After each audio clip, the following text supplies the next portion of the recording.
കൊച്ചി നഗരത്തിലെ north പാലത്തിനടുത്ത് revenue പുറമ്പോക്ക് ഭൂമി Firoz P Iqbal എന്ന വ്യക്തി കയ്യേറിയതായി വില്ലേജ് ഓഫീസറും കണയന്നൂർ താലൂക്ക് ഓഫീസറും സാക്ഷ്യപ്പെടുത്തിയതിന്റെ പകർപ്പാണിത്. എറണാകുളം നോർത്ത് റെയിൽവേ സ്റ്റേഷനടുത്ത് സെന്റിന് 50 ലക്ഷത്തിലേറെ വില വരുന്ന 20.5 സെന്റ് ഭൂമി ഇയാൾ കയ്യേറി.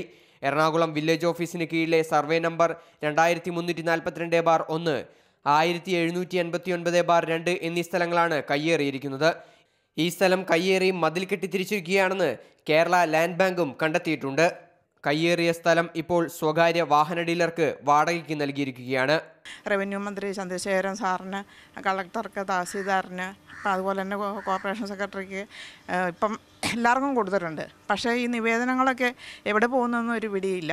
കയ്യേറ്റം നടന്നതായി കണ്ടെത്തിയതോടെ 2014 സർവേ വിഭാഗത്തിന് ഭൂമി അളന്ന് തിട്ടപ്പെടുത്താൻ കളക്ടർ നിർദ്ദേശം നൽകി.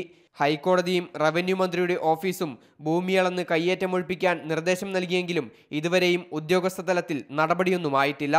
MS Lishoy, Mathrubhumi news, Kochi.